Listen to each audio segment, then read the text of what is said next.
നമ്മുടെ തറവാട്ടിലെ ആർക്കൊക്കെ വേണ്ടിയിട്ടാണ് തിരുനെല്ലിയിൽ കർമ്മം ചെയ്യാൻ പോകണമെന്നുള്ളതിൻ്റെ ഏകദേശ രൂപം നിങ്ങൾക്ക് ഈ പ്രാർത്ഥനയിൽ നിന്ന് കിട്ടും. ശ്രദ്ധിച്ചേറ്റ് ചൊല്ലണം. എൻ്റെ തറവാട്ടിൽ ഞാൻ അറിഞ്ഞും അറിയാതെയും മരിച്ചവരുടെ എല്ലാ പ്രേതങ്ങളെയും ശ്രീ തിരുനെല്ലി പെരുമാൾ ഈശ്വരൻ്റെ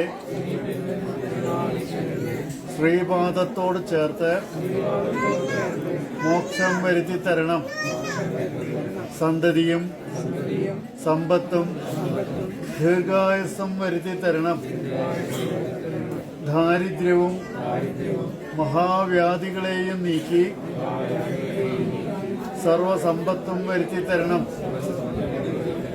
സർവപ്രേതങ്ങൾക്കും മോക്ഷം വരുത്തി തരണം.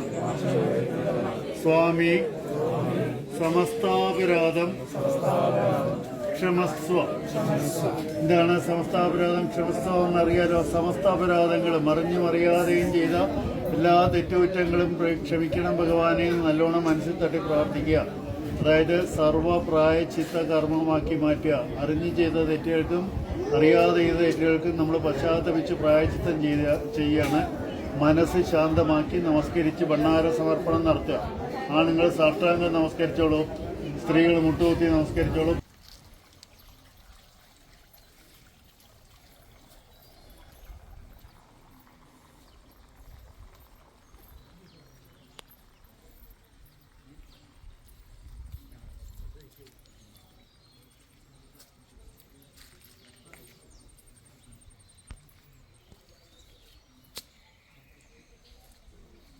ഇറയ്ക്കൽ രാജാവിൻ്റെ പത്നി വാരിക്കര നായർ കുടുംബത്തിലെ അംഗമായ വാരിക്കര തമ്പുരാട്ടി ക്ഷേത്രദർശനത്തിനെത്തുകയും ഭഗവത് ദർശനത്തിന് ശേഷം ദാഹശമനത്തിനായി അല്പം വെള്ളം ചോദിച്ചപ്പോൾ പാപനാശിനിയിൽ നിന്നും വെള്ളം എത്തിക്കുന്നതിനുള്ള വിഷമം ശാന്തിക്കാരൻ വിശദമായി തമ്പുരാട്ടിയോട് പറഞ്ഞു.